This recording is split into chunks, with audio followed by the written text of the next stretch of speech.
Hoje contamos aqui com a presença do diácono Fernando Ribeiro, que neste momento estará nos trazendo a mensagem da palavra de Deus. Muito bom dia, diácono Fernando. Bom dia, meu irmão. A paz do Senhor a todos.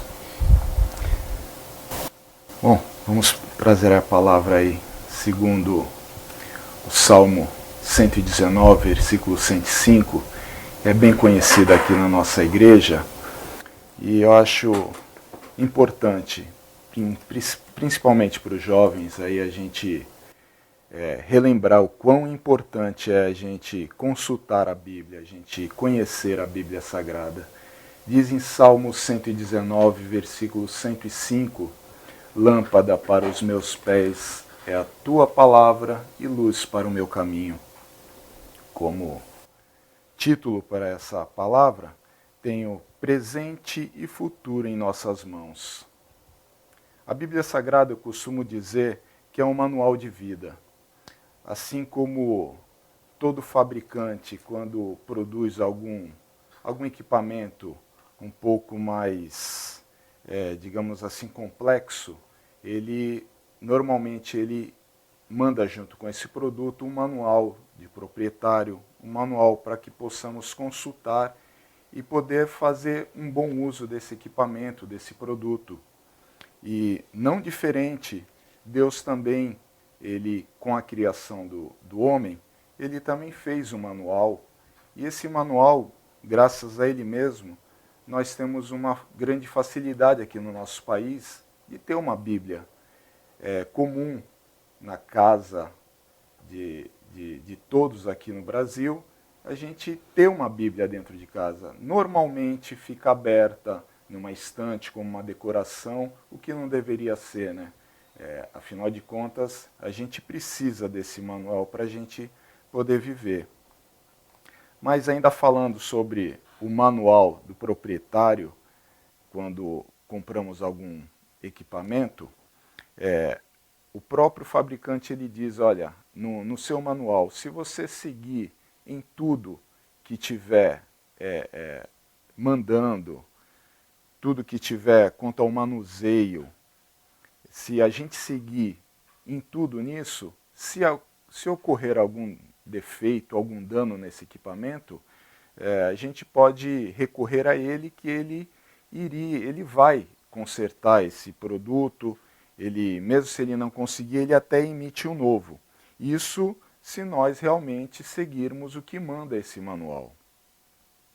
Porém, se a gente não seguir isso, um exemplo simples que a gente pode dar é um aparelho de voltagem 110, a gente ligar no 220. É lógico que vai queimar esse aparelho, ele não foi feito para usar no 220, apenas no 110 volts. E se nós fizermos isso, quando ele for verificar esse produto, ele vai ver que foi usado incorretamente, né? E com isso a gente perde a garantia. Ele não vai consertar esse produto e nem mesmo vai querer dar um outro produto igual. Por quê? Porque nós não seguimos esse manual. E a Bíblia Sagrada é da mesma forma. Relata lá em Deuteronômio, capítulo 30, versículo 19, Deus falando, os céus e a terra tomo hoje por testemunha contra vós, que tenho proposto a vida e a morte, a bênção e a maldição. Escolhe, pois, a vida para que vivas, tu e a tua semente. Percebam que Deus deixa a escolha por nossa conta e risco, porém ele ainda orienta a escolher a vida e não a morte. Em toda a história que nós temos do Antigo Testamento, nós vemos o quanto o povo de Deus, o povo de Israel, ele era um povo bem sucedido todas as vezes que eles estavam no caminho de Deus, todas as vezes que eles obedeciam a Deus. E a partir do momento que eles passavam a desobedecer, que eles passavam a adorar outros deuses, que passavam a se prostituir, Deus virava as costas para ele e, pura e simplesmente, eles eram entregues à própria sorte. E por ser um povo, digamos assim, pequeno, eles acabavam sendo dominados por outros povos. Em Oséias, capítulo 4, versículo 6, na parte A, declara: o meu povo foi destruído porque lhe faltou conhecimento. Em Mateus 22, 29, Jesus também falou: errais, não conhecendo as Escrituras nem o poder de Deus. Vejam só, se não lermos a Bíblia, como saberemos o que é certo ou errado? O inimigo das nossas almas, o diabo, tem espalhado no mundo, né, um clamor dizendo que você pode e você deve ser feliz, que você pode fazer o que você quiser, né, mas a gente sabe que isso não é verdade. Mas não diz o que vai acontecer contigo se você fizer tais escolhas. A gente vê aí nos programas de televisão o quão eles declaram que você pode fazer o que você quiser, homem com homem, mulher com mulher, e isso aborrece e muito a Deus. Isso nada mais é do que abominação, né? E a Bíblia Sagrada nos declara isso.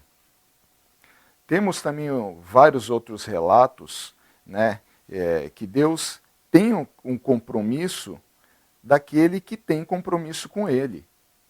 Veja só, se você tem um compromisso com Deus, Deus também tem esse compromisso contigo.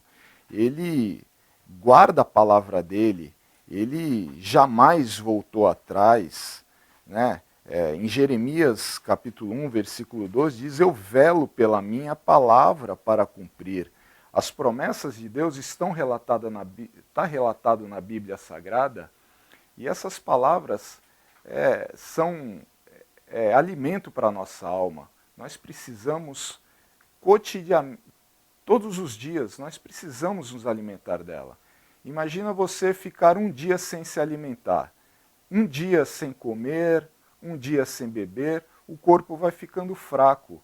Assim como Jesus falou, né, lá em Mateus capítulo 4, quando ele foi tentado no deserto, ele diz o seguinte, né, que nem só de pão viverá o homem, mas de toda a palavra que sai da boca de Deus. Tanto o corpo quanto o espírito, ele precisa de alimento. Ele precisa de alimento para se manter forte. E o espírito, sem o alimento, sem esse pão diário de Deus, ele vai enfraquecer. E com isso, a carne se torna mais forte. Nós sabemos que lá em Gálatas, capítulo 5, a partir do versículo 19, ele fala sobre as obras da carne, e essas obras da carne, ela habita na gente.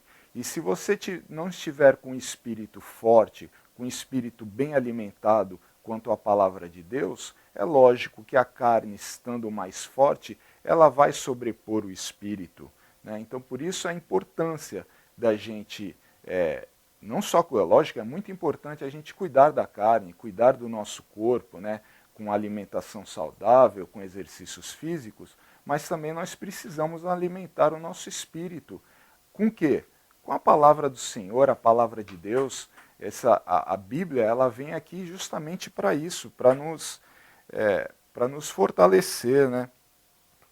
Se nós obedecermos o que as Escrituras diz, né, a vida se torna muito mais fácil, né? A gente vê como uma árvore plantada junto aos ribeiros de árvores, que dá o seu fruto na estação própria, cujas folhas não caem, tudo o que fizer prosperará.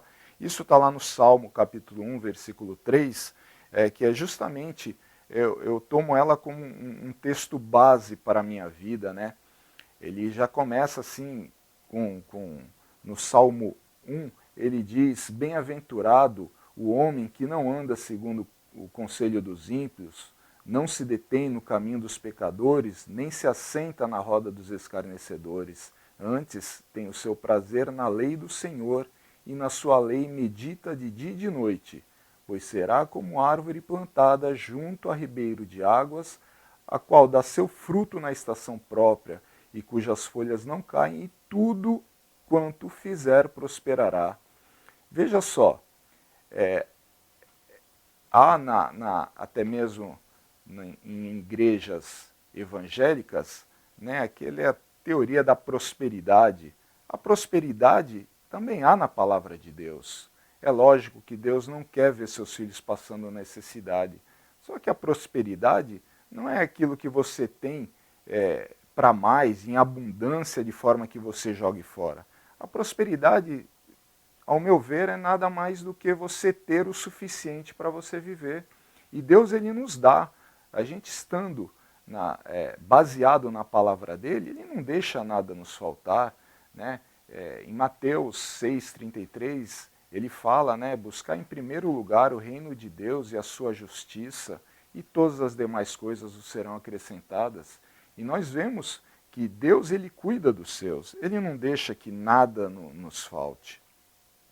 E voltando lá no Salmo 105, na primeira parte, melhor, Salmo 119, versículo 105, que diz: lâmpada para os meus pés é a tua palavra. Eu imagino o carro, o veículo que possui aquele farol alto e o farol baixo, né? O farol baixo, né, do carro, onde nós vemos o que está próximo de nós, né, quando a gente está dirigindo um veículo numa estrada sem iluminação, e o farol baixo ele ilumina próximo do veículo. Justamente a palavra de Deus é a mesma coisa. Ele vai iluminar, ele vai mostrar para a gente onde nós podemos pisar, onde nós podemos andar. Ele nos guia, ele nos conduz. Em João 8,12, Jesus diz: eu sou a luz do mundo, quem me segue não andará em trevas, mas terá a luz da vida. Jesus Cristo é essa luz. No escuro não sabemos para onde vamos. Se houver um abismo na nossa frente, a gente vai cair facilmente. Se houver um muro, nós vamos bater nele, né? E nós, buscando a palavra de Deus, com essa luz para os nossos pés, a gente não vai tropeçar, a gente não vai cair, né? E no mundo, há muitas pessoas buscando quem possa adivinhar o futuro.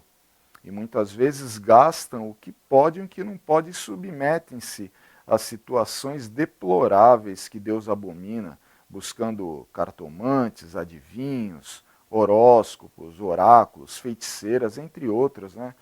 E tudo isso em busca de quê? De buscar o futuro, de saber o que vai acontecer na frente, né? Com quem eu vou me casar, se eu vou ser rico, se eu vou ter uma vida próspera ou não. E para isso, eu uso a segunda parte do Salmo 119, versículo 105, que diz que é luz para o meu caminho. Eu imagino isso como o farol alto do veículo, onde a luz vai me iluminar bem lá na frente, né? E esse farol alto, eu vejo também o meu futuro. A palavra de Deus, ele nos esclarece o que vai acontecer conosco, né? Conhecendo e obedecendo os mandamentos do nosso Criador, o nosso futuro é certo, não há como dar errado, Deus nos garante isso, né? Conhecendo as Escrituras Sagradas, o que está escrito, obedecendo, sei como será o meu futuro, com bênçãos, proteções, fartura, né? E Ele nos dá isso. Nós vemos a história do rei Davi, né, que ele começou como um rapazinho humilde, obediente ao pai, né, cuidando das ovelhas, enquanto os irmãos dele em casa, todo mundo reunido, no momento em que o profeta Isaías foi lá para ungí-lo como rei.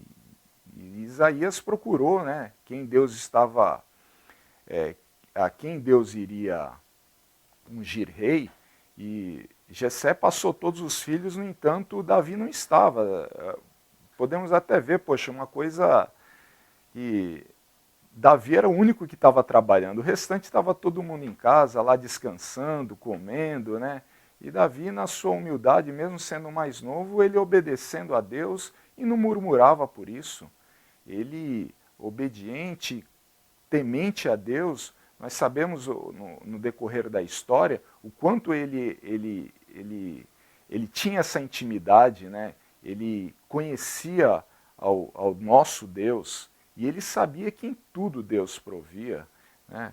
As histórias bíblicas que nós temos na Bíblia, ele declara tudo isso, e nós não precisamos de mais nada para saber do nosso futuro, né?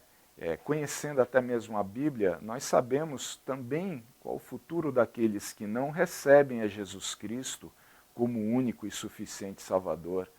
Há quem diga que o inferno não exista, né? Mas nós sabemos que existe. Infelizmente, ele existe, mas não foi feito para nós, não foi feito para o ser humano.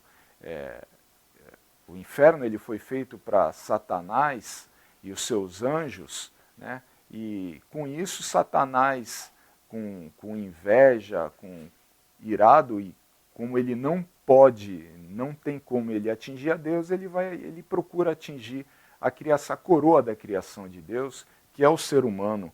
E de uma forma que a própria Bíblia declara, né, que Satanás vem senão para roubar, matar e destruir, ele está fazendo isso, está enganando a muitas pessoas. Enganando por quê? Justamente porque as pessoas não têm esse costume de ler a Bíblia, de conhecer a Bíblia. Eu vejo, assim, até mesmo com uma certa importância, as pessoas lerem a Bíblia, que seja um capítulo por dia, né?